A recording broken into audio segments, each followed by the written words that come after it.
Abraham, உண்மையிலேயே இப்போதெல்லாம் செல்போனுக்கு ஒரு அழைப்பு, தெரியாத எண்ணிலிருந்து ஒரு அழைப்பு வந்தால் உண்மையிலேயே பயமாக இருக்கிறது பேசுவதற்கு என்பதுதான் தற்போது பலரும் பேசக்கூடிய ஒரு தகவலாக இருக்கிறது. காரணம் என்றால் கரணம் தப்பினால் மரணம் என்ற பழமொழிக்கு ஏற்ப தற்பொழுது ஒரு சிறிய தவறு செய்துவிட்டால் உடனடியாக டிஜிட்டல் அரசு என்ற வகையில் நம்மளை அரசு செய்து விடுவார்கள் என்ற அச்ச உணர்வு ஏற்பட்டிருக்கிறது. இதனால் தான் உள்துறை கடந்த 4 தினங்களாக எந்த போனை அழைத்தாலும் சைபர் மோசடிகள், ஜாக்கிரதையா இருங்கள், சைபர் கிரைம் குற்றவாளிகள் உங்களை தேடி வருகிறார் என்றது போல பல வாசகங்களை தொடர்ந்து அனைத்து தொலைபேசி செல்பேசிகளிலும் இது தொடர்ந்து வந்து கொண்டிருக்கிறது. உள்துறை அமைச்சகம், இந்தியாவின் உள்துறை அமைச்சகம் வெளிப்படையாக இது போன்ற ஒரு எச்சரிக்கை கொடுத்திருக்கிறது. அது மட்டுமல்ல, கடந்த ஓராண்டில் மட்டும் கிட்டத்தட்ட 20,000க்கும் மேற்பட்ட சைபர் கிரைம் மோசடிகள் நடைபெற்றிருக்கிறது. பல 100 கோடி ரூபாய் ஏமாற்றப்பட்டிருக்கிறார்கள். இது கணக்கில் வந்தது. கணக்கில் வராமல் இன்னும் பல கோடிகள் இருக்கலாம். ஏனென்றால் இதில் முதல் என்ன செய்வார்கள், உங்களிடம் ஒரு தொலைபேசி அழைப்பு வரும். இதற்கு சிறு உதாரணத்தை சொல்ல வேண்டும் என்றால், நேற்றைய தினம் பெங்களூரிலே ஒரு சாப்ட்வேர் என்ஜினியர், அதுவும் நன்கு படித்த ஒரு சாப்ட்வேர் என்ஜினியர், 39 வயதான அவர், கிட்டத்தட்ட 18 நாட்களாக ஒரு கும்பலிடம் சைபர் மோசடியில் மாட்டிக்கொண்டிருக்கிறார். அதாவது டிஜிட்டல் அரெஸ்ட் என்று அவரை முதலிலே அரெஸ்ட் செய்திருக்கிறார்கள். போன் மூலமாகவே எங்கும் செல்ல முடியாத அளவுக்கு ஒரே இடத்தில் வைத்து தொலைபேசியில் தொடர்ந்து பேசிக் கொண்டிருக்கிறார்கள். அதே போன்று பிறகு டிஜிட்டல் கஸ்டடி என அவரை கூறி உங்களை கஸ்டடி எடுத்திருக்கோம் என கூறியிருக்கிறார்கள். ஒரு போலீஸ் ஆபீசர் நேரடியாக தொலைபேசியில் வீடியோ கால் மூலமாக, ஸ்கைப் கால் மூலமாக வந்து உங்களை நாங்கள் கஸ்டடியில் எடுத்திருக்கிறோம், நீங்கள் எங்கும் செல்ல முடியாது, எங்காவது சென்றால் உங்களுடைய குடும்பத்தில் உள்ள அனைவருமே கைது செய்யப்படுவார்கள், போலீசார் உங்க வீட்டை நோக்கி வந்து கூட பயமுறுத்திருக்கிறார்கள்.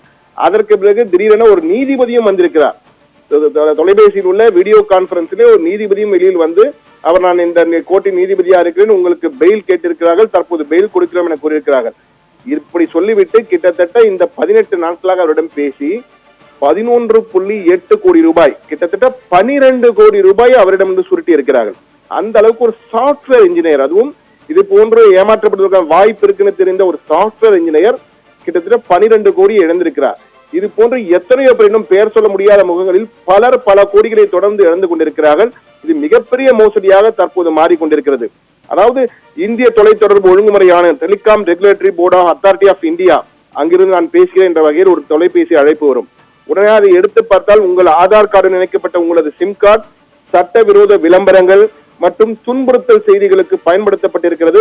எனவே உங்களை நாங்கள் டிஜிட்டல் அரெஸ்ட் செய்ய போகிறோம், உடனடியாக ஒரு போலீஸ் ஆபீசர் உங்களை அழைப்பார் என்று கூறிவிட்டு அடுத்த 5-6 நிமிடங்களிலேயே இன்னொரு போலீஸ் ஆபீசர் உடனடியாக வருகிறார்.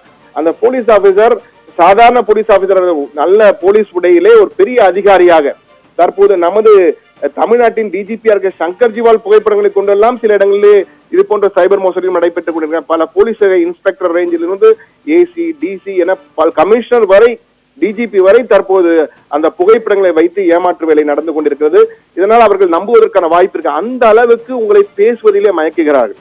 அதாவது இது இந்த மோட் ஆஃப் ஆபரேட்டி எப்படி நடைபெறுகிறது என்று நாம் சில போலீஸ் அதிகாரிகளிடம் கேட்டபோது அவர்கள் சொன்னதால் மேலும் அதிர்ச்சியை ஏற்படுத்தியது. இது வெளிநாடுகளிலிருந்து இந்த நம்பர்கள் மூலமாக பல அழைப்புகள் வருகின்றன, சில உள்ளூர் அழைப்புகளும் வருகின்றன. ஆனால் இங்கு பல்வேறு இடங்களில், வட இந்தியாவின் பல்வேறு இடங்களில் இது போன்ற பல இடங்களில் டெலிகாம் சென்டர், கால் சென்டர்ஸ் நடத்துகிறார்கள். அவர்களுக்கு ஒரு நாளைக்கு 10 அழைப்புகளை, ஒரு 15 பேர் வேலை செய்கிறார் என்று எடுத்துக்கொண்டால் 10 அழைப்புகள், 150 பேரை ஒரு நாளுக்கு முயற்சி செய்கிறார்கள். இதிலே 20 பேர் மாட்டிக்கொள்கிறார், மீதி இருப்பவர்கள் எல்லாம் இது வேண்டாத அழைப்பு துண்டித்து விடுகிறார்கள். அந்த 20 பேரிலே ஒரு 4 பேரிடம் இது போன்று லட்சக்கணக்கிலே தினமும் பணத்தை கொள்ளையடித்து சுருட்டி கொண்டிருக்கிறார் என்பதுதான் தற்போது அதிர்ச்சிக்குரிய செய்தி. எனவே உங்கள் தொலைபேசியில் இனி இது போன்ற அழைப்புகள் வந்தால் உடனடியாக நீங்கள் 1930 என்ற சைபர் தொலைபேசியில் இருக்கிறது, சைபர் குற்றங்கள் தொடர்பான தொலைபேசி, நீங்க உடனடியாக கொடுத்தால் இது தொடர்பான நடவடிக்கை உடனே எடுக்கப்படும். அவர்கள் மீது எங்கிருந்து வருகிறார் உடனடியாக விசாரித்து நடவடிக்கை எடுப்பார்கள்.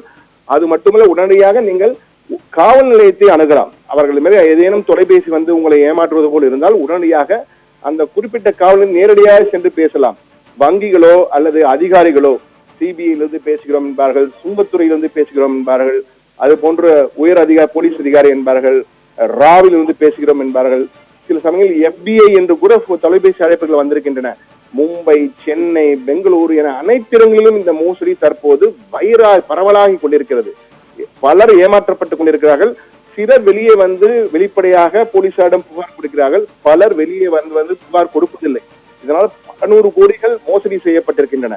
எனவே மிக ஜாக்கிரதையா இனி இது போன்ற அழைப்புகள் வந்தால், உங்களுக்கு தெரியாத எண்ணிலிருந்து இந்த அழைப்பு வந்து இது போன்று உங்கள் மீது நடவடிக்கை எடுக்க போகிறோம், உங்கள் ஆதார் எண் இது, உங்களுடைய முழு விவரத்தையுமே கொடுப்பார்கள். அவர்கள் ஏமாந்து விடக்கூடாது. தயவு செய்து மிக மிக ஜாக்கிரதை. என்றால் ஒரு நொடியில் நாம் தவறு செய்தால் அந்த வலையில் மாட்டிக்கொள்வோம், உடனடியாக வெளியே வருகிறோம். அந்த அளவுக்கு உங்களை பயமூர்த்தும் வகையில், மயக்கும் வகையில் பேசக்கூடியவர்கள் தான் இந்த கால் சென்டரில் பணியாற்றுகின்றவர்கள்.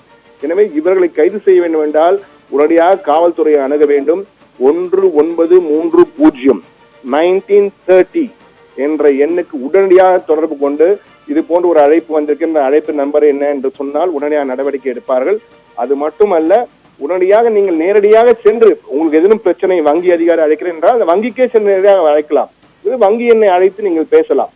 தொலைபேசியில் தயவு செய்து உங்கள் தனிப்பட்ட விவரங்களை யாருக்கும் கொடுக்காதீர்கள். எந்த வங்கியோ எந்த அதிகாரியும் நேரடியாக அப்படி கேட்க மாட்டார்கள். அதே போன்று ஏதென்றால் சம்மன் அனுப்பினாலும் உடனடியாக அந்த சம்மன் உங்களுக்கு நேரடியாக வருமே தவிர தொலைபேசியில் சம்மன் கொடுக்கவே மாட்டார்கள். எனவே பயப்பட வேண்டிய அவசியமே இல்லை. ஆனால் நீங்கள் சிக்கிக் கொண்டது போல, வழக்கில் இருப்பது போல உங்களை ஏமாற்றுவார்கள். மிக மிக ஜாக்கிரதையாக இருக்க வேண்டும். அதனால்தான் நாங்கள் சொல்கிறோம், உங்கள் செல்போனிலும் இந்த ஆபத்து இருக்கும். தயவு செய்து உங்கள் செல்போனுக்கும் இது போன்ற அழைப்புகள் வந்திருக்கலாம், வரத்துக்கு வாய்ப்பு இருக்கிறது, கட்டாயம் வரக்கூடிய வாய்ப்பும் இருக்கிறது. என்றால் அந்த அளவுக்கு தற்போது இந்த டிஜிட்டல் மோசடி, குறிப்பாக நீங்கள் பார்த்தீர்கள் என்றால் டிஜிட்டல் கைது, டிஜிட்டல் அரெஸ்ட் என்பார்கள். அடுத்து டிஜிட்டல் கஸ்டடி, உங்களை நாங்கள் காவலுக்கு எடுத்துள்ளோம் விசாரணைக்கு என்று கூறுவார்கள். அதற்கு பிறகு டிஜிட்டல் பெயில் கொடுக்கிறார்கள். நீதிபதியே வந்து பெயில் கொடுக்கிறார் அந்த தொலைபேசியிலே வீடியோ கான்பரன்ஸ் மூலமாக. எனவே மிக மிக ஜாக்கிரதையா இருங்கள். இது போன்ற செல்போன் அழைப்புகள் வந்தால் தயவு செய்து அதை தவிர்த்து விடுங்கள். தேவையற்ற லிங்குகளை தொட வேண்டாம். அதுவும் தற்போது விழா காலங்கள் ஆரம்பித்து விட்டன. புத்தாண்டு, கிறிஸ்துமஸ், புத்தாண்டு போல அடுத்தடுத்து வரப்போகிறது. எனவே உங்களுக்கு வலை வீசுவார்கள். இந்த விழாவிலே இவ்வளவு பரிசு விழுந்திருக்கிறது, இந்த லிங்கை தொட்டால் நீங்கள் உடனடியாக இவ்வளவு பரிசை பெறலாம் என்றெல்லாம் ஏமாற்றக்கூடிய நிறைய சைபர் கேடிகள் இருக்கிறார்கள். எனவே ஜாக்கிரதையா இருக்கும் என்பதற்காக தான் இந்த எச்சரிக்கை செய்தியை தற்போது கொடுத்திருக்கிறோம். ஆபிரகாம். தகவலுக்கு நன்றி சண்முக சுந்தரம்.